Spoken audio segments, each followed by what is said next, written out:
हरे कृष्णा। क्या आप जानते हैं कि दीपावली का त्योहार हम 5 दिनों तक क्यों मनाते हैं? इसके पीछे है एक पौराणिक रहस्य और एक कथा। चलिए आज इसी रहस्य को उजागर करते हैं। दीपावली यानी दीप, आनंद और मिठास से भरे उल्लास का पर्व। हिंदू वैदिक कैलेंडर में ये त्योहार सबसे बड़ा और सबसे महत्वपूर्ण माना गया है। कार्तिक मास के कृष्ण पक्ष की अमावस्या यानी दिवाली, इस दिन भगवान की अनेक लीलाएं हुई थी और इसलिए भी ये दिन हमारे लिए अत्यंत महत्वपूर्ण है। वो दीपावली का ही दिन था जब भगवान श्री कृष्ण और माता यशोदा की दिव्य उखल बंधन लीला हुई थी। इसी दिन भगवान श्री रामचंद्र 14 वर्ष का वनवास पूर्ण करके और रावण का वध करके अयोध्या वापस आए थे। एक समय जब दैत्यों के राजा बलि ने देवताओं से उनका स्वर्ग छीन लिया था, तब सभी देवी देवता चिंतित होकर भगवान विष्णु के पास पहुँचे। उन्होंने भगवान से उनकी रक्षा करने की प्रार्थना की। तब भगवान श्री हरि ने ऋषि कश्यप और माता अदिति के गर्भ से उपेंद्र के रूप में जन्म लिया। एक बौने ब्राह्मण के रूप में यानी वामन अवतार धारण करके भगवान पहुंच गए उस स्थान पर जहां बलि महाराज अश्वमेध यज्ञ कर रहे थे। वहां जाकर उन्होंने बलि महाराज से 3 पग भूमि का दान मांगा। बलि महाराज भी भगवान के भक्त थे और उन्होंने अपने वचन को पूर्ण करने के लिए वामन देव को 3 पग भूमि दान देने का वचन दे दिया। जब वामन देव ने अपने नन्हे कदमों से 3 पग भूमि नापना प्रारंभ किया तो उन्होंने संपूर्ण ब्रह्मांड, आकाश, पाताल और पृथ्वी लोक को उसमें समाहित कर लिया और फिर तीसरा पग भूमि लेने के लिए उन्होंने बलि महाराज के मस्तक पर पैर रखा। उस समय बलि महाराज की भक्ति और वचनबद्धता से प्रसन्न होकर भगवान वामन देव ने उनसे कुछ वरदान मांगने के लिए कहा था। इसके उत्तर में बलि महाराज ने उनसे कहा, हे प्रभु, आपने छद्म वेश में आकर 3 दिनों में 3 पगों द्वारा संपूर्ण जगत नाप लिया है। इसलिए आज से लेकर प्रत्येक वर्ष इसी समय में 3 दिनों तक संपूर्ण पृथ्वी पर मेरा साम्राज्य स्थापित हो। उस समय जो भी मनुष्य पृथ्वी पर दीपदान करें, उनके घर में आपकी पत्नी लक्ष्मी देवी स्थिर भाव से सदा निवास करें।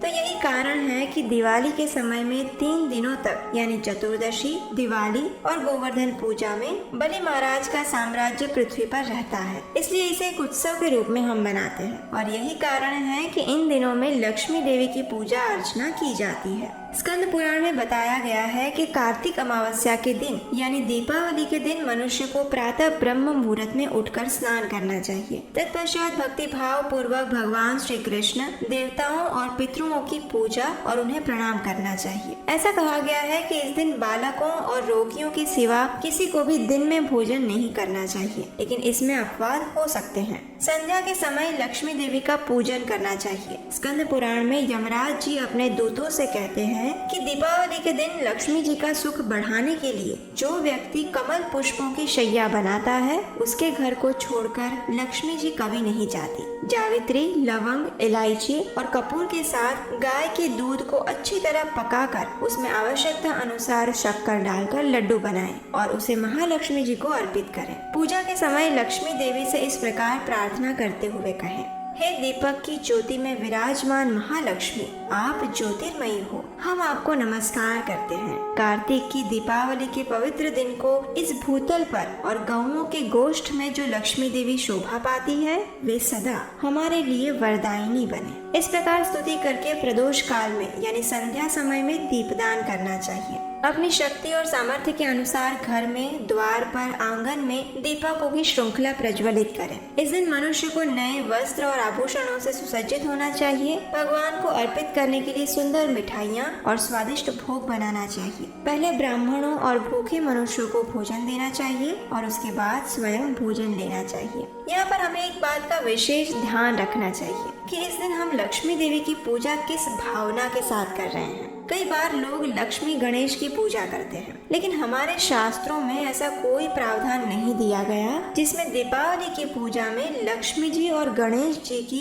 एक साथ पूजा की जाए। वास्तव में लक्ष्मी देवी गणेश जी की माता के समान है और सामान्य रूप से जो पूजा होती है वो लक्ष्मी नारायण, माता सीता और भगवान राम तथा श्रीमती राधा रानी और भगवान कृष्ण की एक साथ होती है। इस प्रकार लक्ष्मी गणेश की पूजा का कोई प्रावधान हमारे शास्त्रों में नहीं दिया गया है। दीपावली के दिन सिर्फ लक्ष्मी जी की भी पूजा नहीं करनी चाहिए। उसके पीछे का कारण ये है कि जब आप अकेले लक्ष्मी देवी को आमंत्रित करते हैं तो वे अपने वाहन उल्लू पर बैठकर आती है और उल्लू अशुभता और दुर्बुद्धि का प्रतीक माना गया है। इसलिए इस वाहन पर आने वाली लक्ष्मी देवी आपको दुर्बुद्धि प्रदान कर सकती है और आपकी वर्तमान लक्ष्मी का भी क्षय हो सकता है। लेकिन अगर आप लक्ष्मी देवी को उनके पति भगवान नारायण के साथ आमंत्रित करते हैं तो वे अपने पति के वाहन यानी गरुड़ पर आसीन होकर अपने पति श्री हरि के साथ आती है। गरुड़ विवेक बुद्धि का प्रतीक है, इसलिए इस माध्यम से आपके घर में आने वाली लक्ष्मी देवी आपको विवेक बुद्धि प्रदान करेगी। और इसका एक प्रमाण हमें ब्रह्म वैवर्त पुराण में भी प्राप्त होता है, जो कि इस प्रकार है।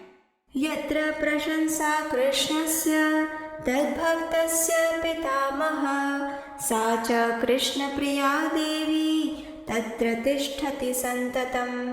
अर्थात हे पितामह, जहाँ कहीं भगवान के अर्चा विग्रह और उनके शुभ नामों का कीर्तन होता है वहाँ सर्व मंगल स्वरूप कमला यानी लक्ष्मी देवी निवास करती है। जहाँ कृष्ण और उनके भक्तों की निरंतर प्रशंसा होती है वहाँ कृष्ण प्रिया लक्ष्मी देवी सदैव रहती है। तो इस प्रकार यदि आप दिवाली के दिन लक्ष्मी नारायण की पूजा करते हैं या फिर उनके उद्गम स्रोत यानी भगवान श्री कृष्ण और श्रीमती राधा रानी की आराधना करते हैं तो आपको सुख, समृद्धि और आरोग्य के साथ साथ उनकी शुद्ध भक्ति भी प्राप्त होगी, जो कि हमारा वास्तविक धन है, जो इस जन्म के साथ भी और मृत्यु के बाद भी हमारे साथ रहता है। तो अब यहाँ प्रश्न ये आता है कि आखिर इस दिन हम भगवान की आराधना कैसे कर सकते हैं। तो इस दिन देवी लक्ष्मी और भगवान नारायण की पूजा करने की विधि अत्यंत सरल है। सबसे पहले प्रातः ब्रह्म मुहूर्त में उठकर स्नान करना चाहिए, भगवान की मंगला आरती करनी चाहिए अथवा उसका दर्शन करना चाहिए। तुलसी देवी को जल और दीपक अर्पण करके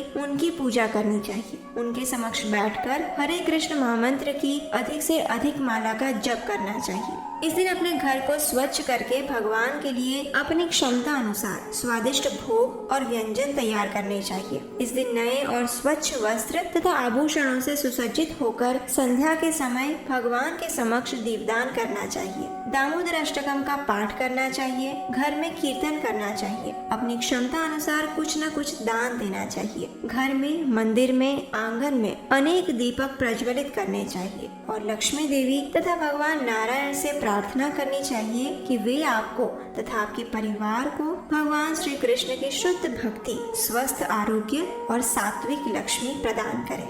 इस प्रकार आप दिवाली के शुभ अवसर पर लक्ष्मी पूजन कर सकते हैं।